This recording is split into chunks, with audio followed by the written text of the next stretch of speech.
식사나 성도 동정은 밴드나 아니 교회 홈페이지 통해서 주보를 참조하시면 자세하게 더 나와 있음을 알려드립니다. 우리 같이 말씀 보도록 하겠습니다. 오늘 우리에게 주신 말씀은 마가복음 11장 1절에서 10절입니다. 마가복음 11장 1절에서 10절입니다. 신약성경 마가복음 11장 1절에서 10절입니다. 제가 가진 신약성경 73페이지에 있는 마가복음 11장 1절에서 10절 한 절씩 교독하겠습니다. 그들이 예루살렘에 가까이 와서 감람산 벳베게와 베다니에 이르렀을 때 예수께서 제자 등 둘을 보내시며 이리스도에 너희는 맞은편 마을로 가라. 그리로 들어가면 곧 아직 아무도 파보지 않은 나귀 새끼가 매여있는 것을 보니 풀어들고 오라. 만일 누가 너희에게 왜 이렇게 하느냐 묻거든 주가 쓰시겠다라. 그리하면 즉시 이리로 보내리라 하시니 제자들이 가서 문즉 나귀 새끼가 문 앞 거리에 매여있는 사람 그것을 보니 거기 서 있는 사람 중 어떤 이들이 이르되 나귀 새끼를 풀어 무엇하려 하느냐 하매 제자들이 예수께 이르신 대로 말하되 이에 허락하는지라. 나귀 새끼를 예수께로 끌고 와서 자기들의 겉옷을 그 위에 얹어 놓음에 예수께서 타시니 많은 사람들은 자기들의 겉옷을 또 다른 이들은 들에서 뺀 나뭇가지를 길에 펴며 앞에서 가고 뒤에서 따르는 자들이 소리 지르되 호산나 찬송하리로다 주의 이름으로 오시는 이여 찬송하리로다 온 우리 조상 다윗의 나라여 가장 높은 곳에서 호산나 하더라. 아멘. 잠시 기도하겠습니다. 주님 감사합니다. 부족한 점 말씀 들고 섰습니다. 부족한 것은 많은 중이지만 주의 말씀이 흐르는 통로 되게 하여 주시고 그 안에 성령께서 붙잡아 주셔서 전하는 종이나 듣는 종들 모두에게 주시는 귀한 생명의 말씀, 살리는 말씀 되게 하여 주시옵소서. 말씀 들을 때 소망이 새롭게 하여 주시고 말씀 들을 때 무너진 신앙이 새로워지게 하여 주시고 말씀 들을 때 다시 한번 열매 맺는 인생들 되게 하여 주시옵소서. 주님만이 설교를 통해서도 영광받으시길 원하며 거룩하신 예수님의 이름으로 감사하며 기도드렸나이다. 아멘. 주의 이름으로 축복합니다. 우리 인사할까요? 잘 오셨습니다. 주의 이름 축복합니다. 잘 오셨습니다. 일주일 여러분 참 고생 많으셨습니다. 오늘은 본문 말씀을 중심으로 주님이 쓰시기에 참 편한 사람이라는 주제와 제목으로 주의 마음을 같이 나누기를 원합니다. 여러분 유대인의 지혜서인 탈무드라고 아시지요? 이 탈무드에 보면 이런 이야기가 나옵니다. 한 율법학교의 학생 한 명이 어느 날 랍비 선생님을 찾아갑니다. 그리고 이렇게 말합니다. 선생님, 제가 드디어 진정한 랍비가 될 수 있는 자격을 획득한 것 같습니다. 드디어 저는 준비가 되었습니다. 흥분해서 좋아서 얘기하는데 랍비 선생님이 물어봅니다. 그래, 어떤 준비가 되었길래 그렇게 자신만만하느냐? 그랬더니 이 제자가 이렇게 말합니다. 세 가지입니다. 저는 그동안 훈련을 많이 받아서 첫 번째는 제 몸을 단련해서 이제 맨 땅 위에서도 얼마든지 꿀잠을 잘 수 있는 상황이 되었습니다. 좋은 집 필요 없습니다.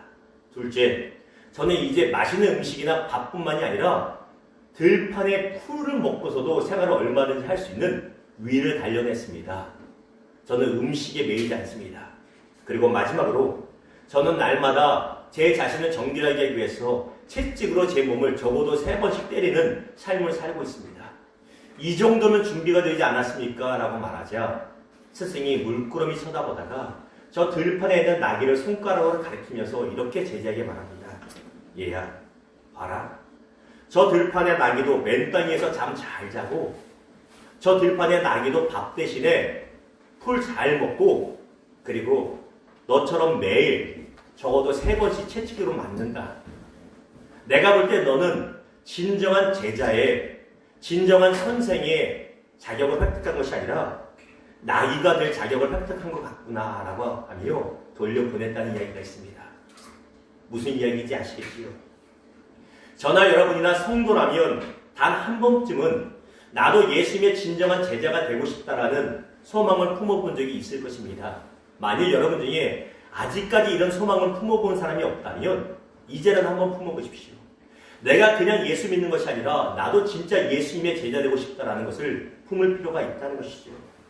그런데 어떻게 하면 우리가 예수님이 원하시는 진짜 예수님께서 기뻐하실 만한 참 제자가 될 수 있는가라는 것, 할 수 있는 것인가? 라는 질문이 나옵니다. 여러 가지 유명한 제자 훈련 통해서 우리가 될 수 있습니까? 꼭 그렇지만은 않은 것을 제가 알고 있습니다.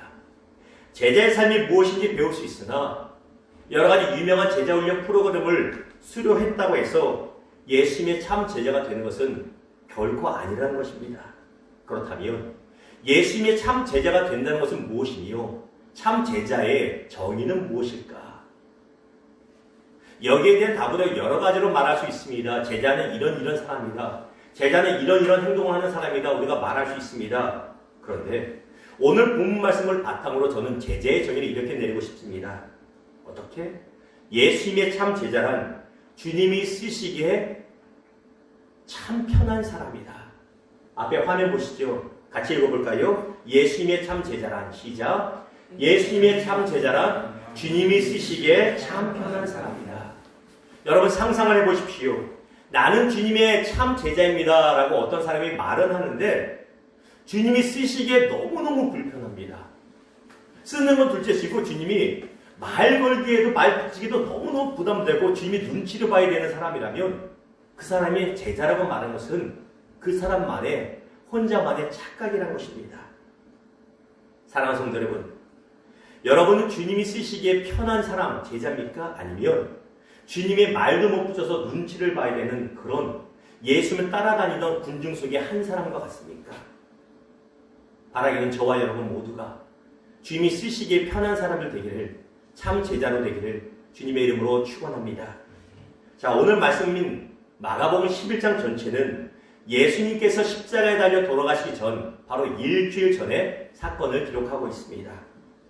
예수님께서 이 땅에 오셔서 3년 동안의 공생활을 하시고 이제 마무리하시기 위해 십자가의 고난을 통해 죽음을 통해 마무리하시기 위해 나귀를 타고 예루살렘 성으로 입성하신 장면이 바로 오늘 본문의 내용입니다. 동일한 본문을 요한복음은 이렇게 말합니다. 요한복음 12장 13절입니다. 종려나무 가지를 가지고 맞으러 나가 외치되 호산나 찬송하리로다 주의 이름으로 오시느니 곧 이스라엘의 왕이시여 하더라. 예수님께서 나귀를 타고 예루살렘 성으로 입성하는데 수많은 사람들이 예수님을 애워싸고 환호하고 환영합니다. 당시는 6월절이라고 하는 유대인의 명절이었기 때문에 원근 각지에서 도성이 예루살렘으로 와 있었습니다. 그래서 학자들의 의견에 의하면 적어도 수십만 명의 사람들이 있었고 수십만 명의 사람들이 예수님 곁을 외워쌌을 것이라고 말합니다. 상상해 보세요. 얼마나 장관입니까? 우리가 뉴스를 통해서 광화문광장에 몇십만 명이 모였다 하면 엄청나게 많은 것을 보게 됩니다. 바로 그런 장면이 오늘 본문의 장면인 것입니다. 수만 명, 수십만 명의 남자들, 여자들 남녀노소 할 것 없이 모여서 예수님을 향해서 종려나무 가지를 흔들면서 호산나 호산나 외치며 환영하고 있는 것입니다. 종려나무, 야자수나무지요. 그렇기 때문에 부활절 바로 한 주 전을 종려주일, 종려나무 가지를 바닥에 깔면서 환영했다 해서 종려주일이라고 부르는 것이고, 호산나라고 외치는 그 소리의 의미는 우리를 구원하소서 구원자 되십니다라는 의미가 있다는 것입니다. 그런데 예수님께서 이 영광스러운 예루살렘 입성을 하시는데 왜 백마 타고 오지 않고 건장한 검은 말 타고 오지 않고 적어도 그냥 일반 말 타지 않고 어린 나귀, 그것도 어린 나귀 새끼를 타고 오셨는가? 이유가 있습니다. 스가랴서 9장 9절 말씀 봅니다.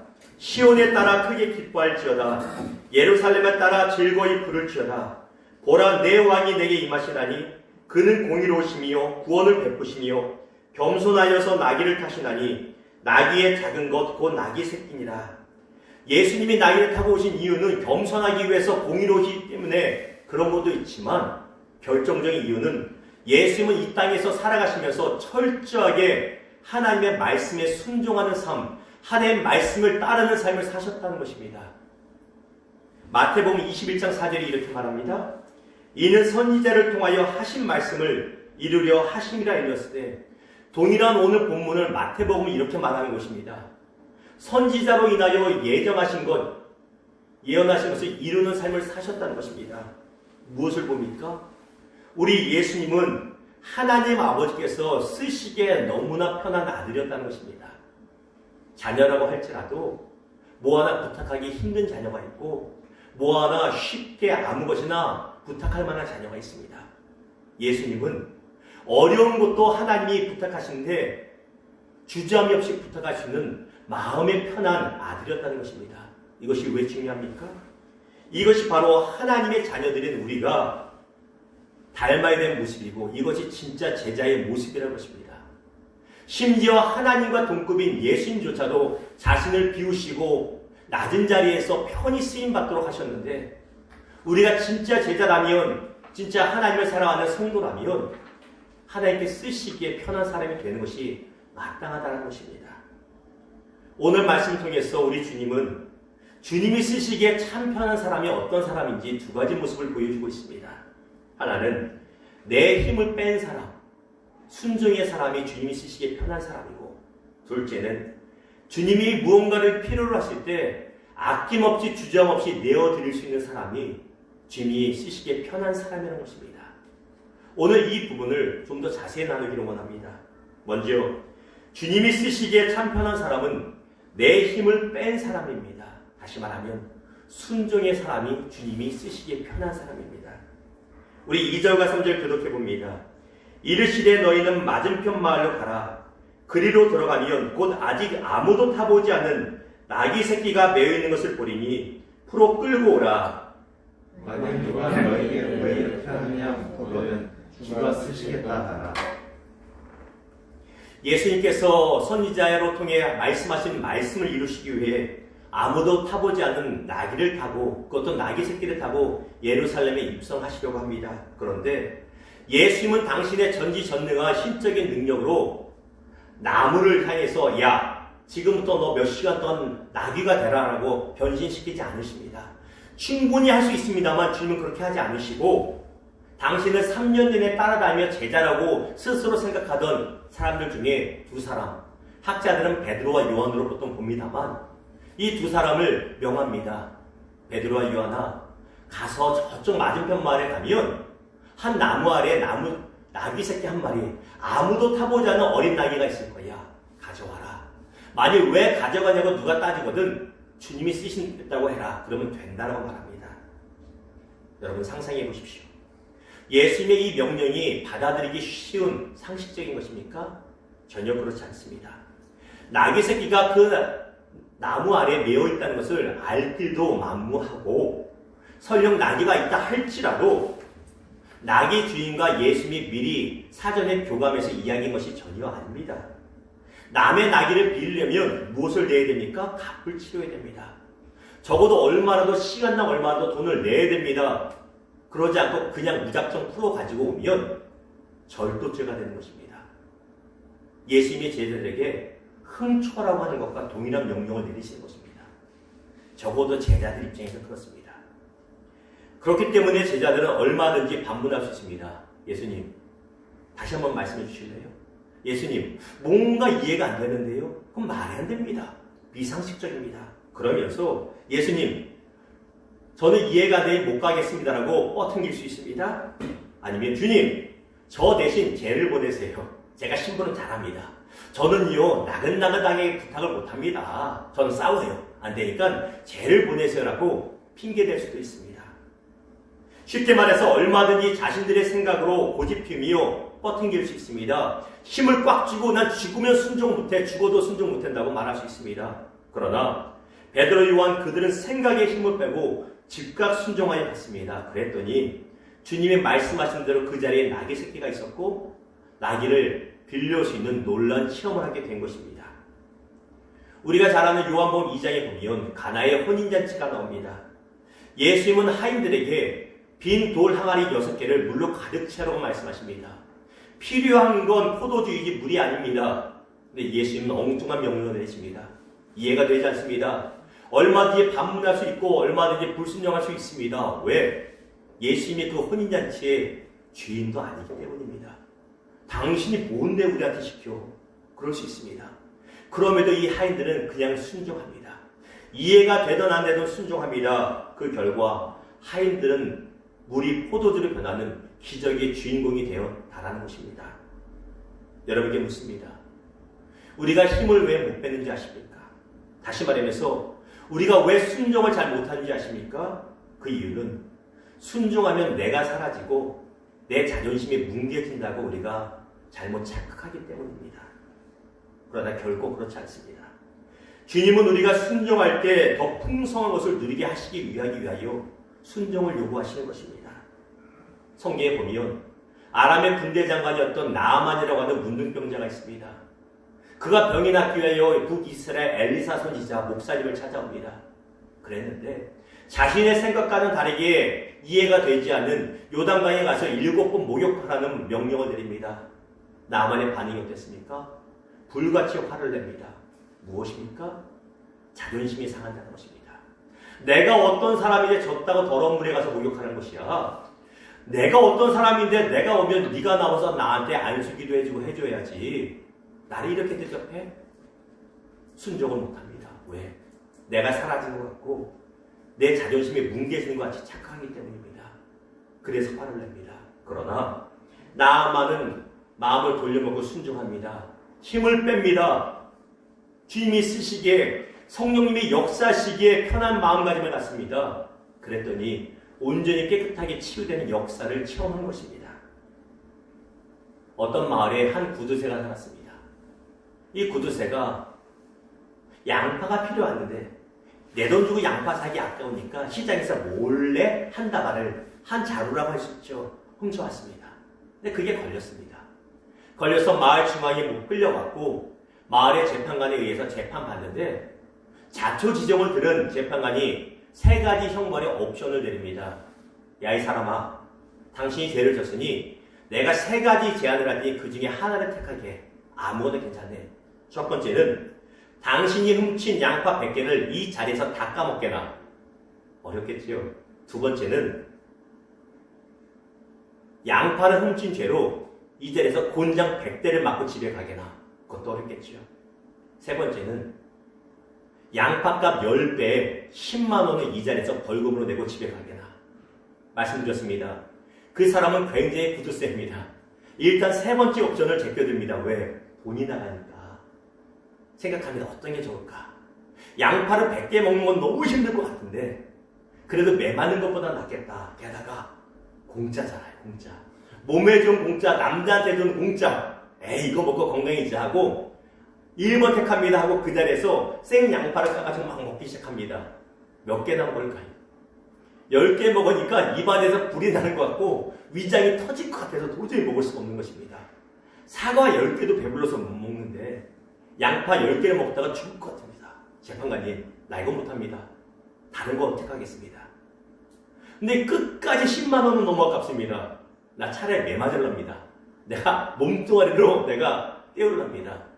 곤장을 맞는데 한 대, 2대 잘 맞습니다.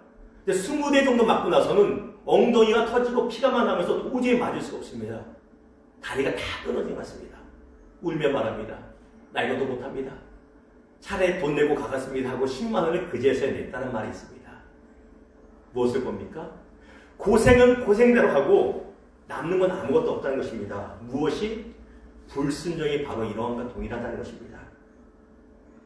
하나님은 예배를 통해서 말씀을 통해서 주님이 택하신 목회자를 통해서 생명의 길이 무엇인지 살 수 있는 길이 무엇인지 회복의 길이 무엇인지 분명히 말씀하셨는데 그 모든 것을 깨닫고도 듣고도 보고도 내가 여전히 옳다고 힘을 꽉 주고 난 순종을 못한다, 안 한다 하고 있으니 악순환이 계속되는 것입니다. 처음부터 그냥 내가 잘못했습니다 하고 순종하고 돌이키면 되는데 그러면 살아나고 회복되는데 내 생각이 너무 강하니 내 힘을 빼지 않으니 성령님이 역사하실 수가 없다는 것입니다. 사랑하는 성도 여러분, 힘을 빼셔야 됩니다. 그리고 주님이 쓰시기에 편한 언제든지 불러쓸 수 있는 크게 쓰임받는 순종의 제자들 될 수 있기를 주님의 이름으로 부탁을 드립니다. 오늘 둘째 우리에게 주신 말씀은 주님이 쓰시기에 참 편한 사람은 주님이 필요하실 때 내 것을 내어드리는 사람이라는 것입니다. 같이 읽어볼까요? 시작. 주님이 필요하실 때 내 것을 내어드리는 사람. 이 사람이 바로 주님이 쓰시기에 편한 사람입니다. 6절 말씀 봅니다. 제자들이 예수께서 이르신 대로 말한데 이에 허락하는지라. 나귀 주인에게 가서 이렇게 저렇게 얘기했습니다. 그랬는데 제자들의 걱정과는 전혀 반대로 나귀 주인이 예수께 나귀를 빌려준다는 것입니다. 놀라운 것은 나귀 주인과 예수님이 사전에 그렇게 하기로 짰다거나 사전에 어떤 교감을 했다거나 아니면 적어도 인격적인 친분 관계가 있던 것이 전혀 아니라는 것입니다. 이 사람 또한 예수님이 어떤 사람인지에 대해서 들어봤을 것입니다. 그러나 그렇다고 해서 자신의 가장 소중한 소유물인 나귀를 함부로 내줄 수는 없습니다. 그럼에도 불구하고 그는 주님이 쓰시고자 한다는 말에, 주님이 쓴다는 말에, 주가 쓰시는 말에 아낌없이 내어드렸다는 것입니다. 3절 같이 있습니다. 시작. 만일 누가 너희에게 왜 이렇게 하느냐 묻거든 주가 쓰시겠다 하라. 그리하면 즉시 이리로 보내니라 하시니, 여기서 말하는 주라는 단어를 주목하여 보십시오. 헬라어로 퀴리오스라고 하는 단어입니다. 이 단어는 당시 로마 황제에게 쓰이던 단어입니다. 그런데 예수라는 사람이 감히 내가 주인이다, 주님이 쓰겠다라고 말하는 겁니다. 당시 문화를 보면 지배 계층이 있던 로마인들이, 로마 특별히 군인들이 나귀를 쓰겠다고 하면 내줘야 됐습니다. 그래서 성경에 보면 어떤 사람이 너희 보고 오리를 가자 하면 십리를 가라, 이 말이 거기 나온 겁니다. 그 정도로 로마 사람들의 권한이 있었습니다. 왜? 로마 황제, 주인님 대신 로마 황제 아래에 있는 사람이기 때문에. 그런데 예수라는 사람이 내가 주인이고 내가 주이고 내가 쓰겠다고 말하는 겁니다. 얼마나 어이가 없습니까? 게다가 주가라고 하는 단어, 이 화면 보시면 퀴리오스 아우터라고 합니다. 이 헬라어 퀴리오스 아우터 두 단어를 직역하면 그것의 주인이라는 뜻입니다. 무슨 말입니까? 예수님이 이렇게 말씀하시는 거예요. 나귀 내가 쓰겠다. 왜? 내가 나귀 주인입니까? 이게 얼마나 어이가 없는 말입니까? 주인 입장에서는 그 얘기 듣고 어이가 없었을 것입니다. 무슨 소리야 이 사람아? 제자들한테 욕하고 화냈을 겁니다. 이 나귀 우리 아버지가 나한테 물려준 거고, 물려준 나귀가 새끼 나서 얼마 뒤에 태어난 나귀야. 내 눈이 증인인데 무슨 니네 선생이 예수라는 사람이 주인이라고 말하느냐. 화를 낼 만한 상황입니다. 그럼에도 불구하고 이 남자는 예수님을 주인으로 인정하고 아낌없이 주저함없이 내어드렸다는 것입니다. 그리고 이를 통해 어떤 일이 있습니까? 주님의 십자가 구원의 역사를 이루는데 크게 밑받침이 되었다는 것입니다. 예수님께서 제자들과 함께 유월절 만찬을 하고 싶어 하십니다. 그 두 명의 제자 베드로와 요한을 또 부르십니다. 어려운 것마다 두 사람을 꼭 부르세요. 그래서 큰 제자들이 되는지 모르겠습니다만 베드로와 요한을 불러 말씀하십니다.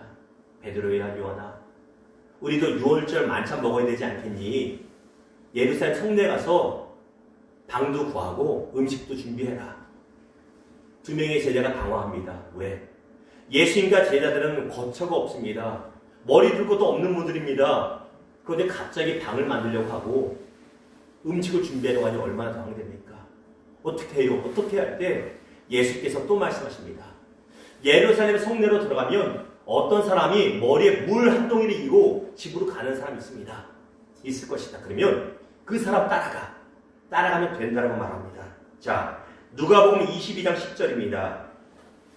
이르시되 보라, 너희가 성내로 들어가면 물 한 동이를 가지고 가는 사람을 만나리니 그가 들어가는 집으로 따라 들어가서, 너무 말도 안 되는 이야기를 하십니다.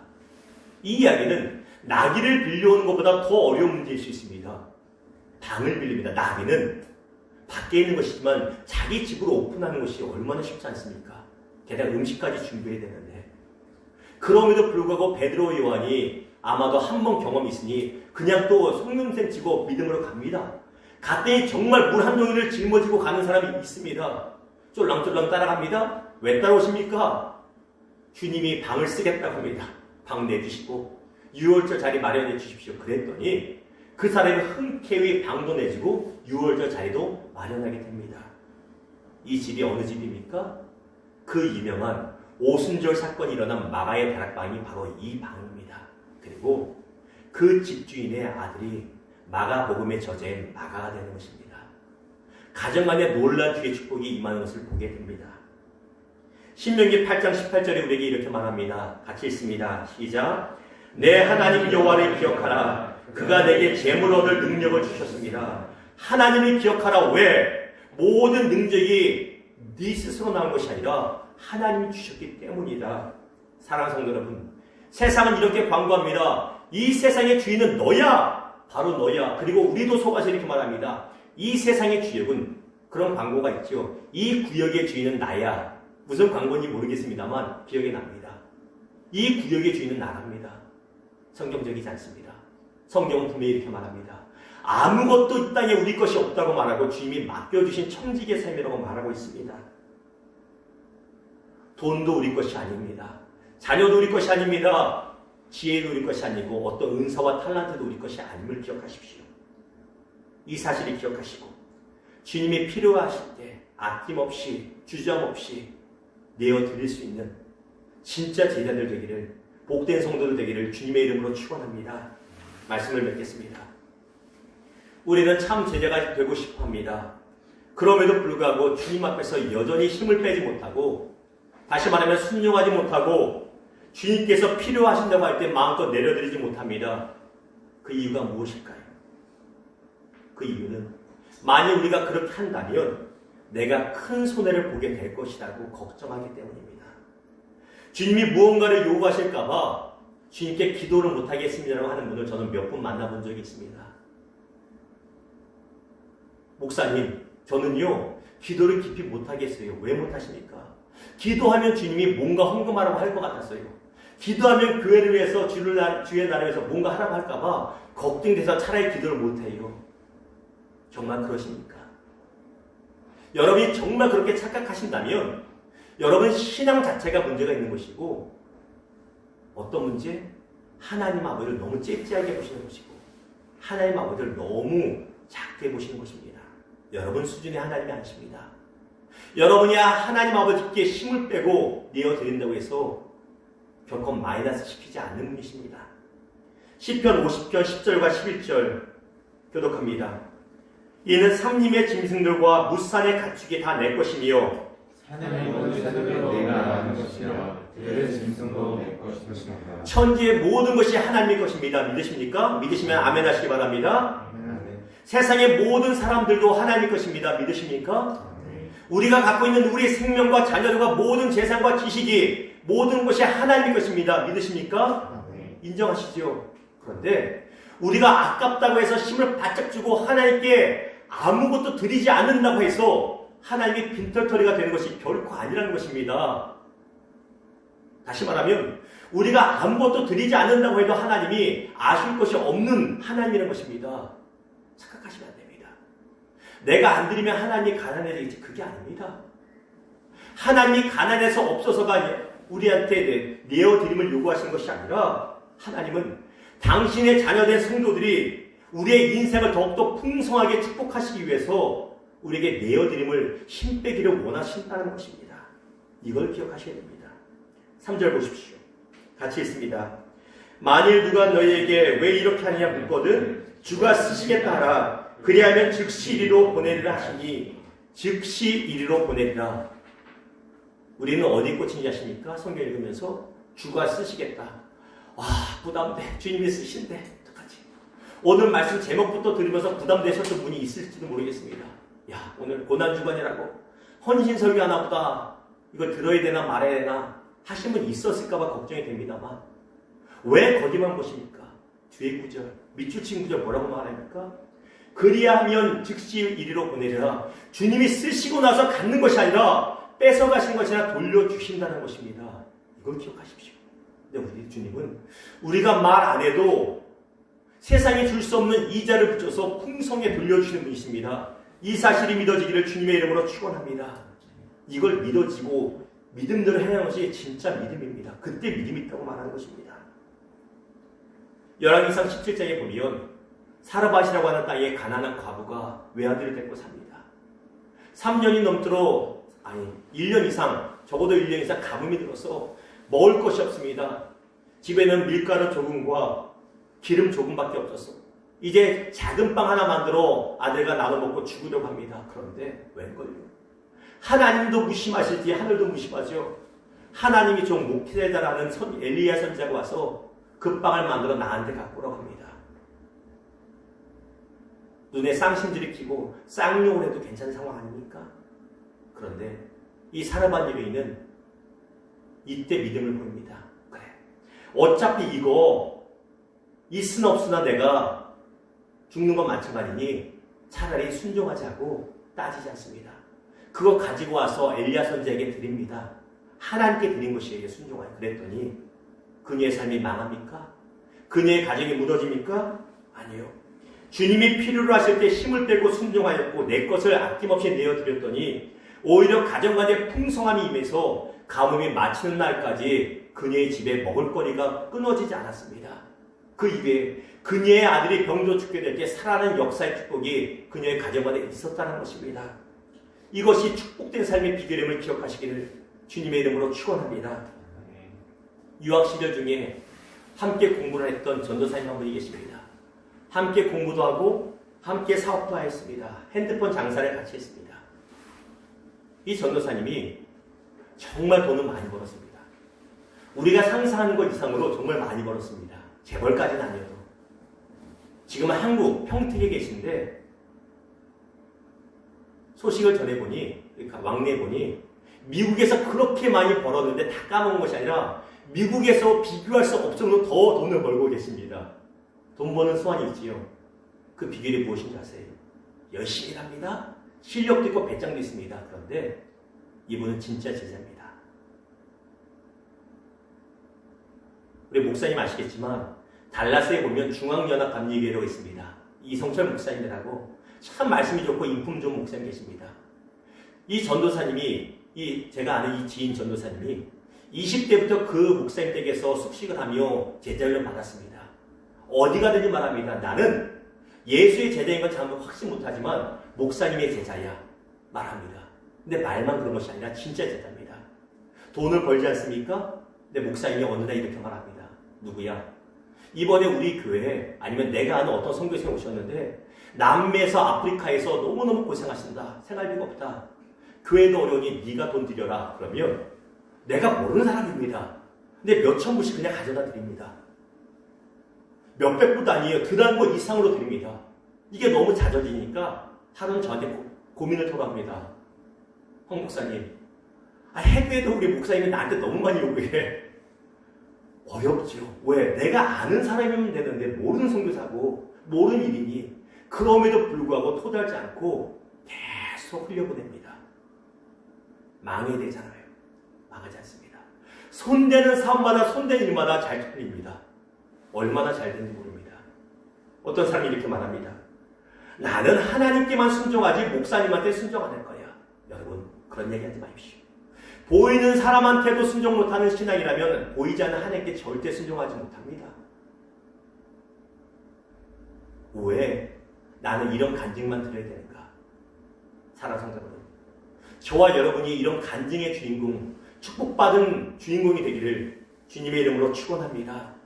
우리 교회도 이런 분들이 있습니다. 주님이 필요로 하실 때 아낌없이 먼저 드리고 힘을 빼서 손대는 것보다 잘 되는 분들이 있습니다. 자녀들이 풀어지는 삶을 보게 됩니다. 때가 되면 주님이 간증하시게 할 것입니다. 사랑하는 성도 여러분, 주님 앞에서 힘을 빼십시오. 순종하십시오. 이것이 축복된 삶의 비결입니다. 두 번째, 주님이 무언가를 필요로 하신다고 할 때 아까워하지 마십시오.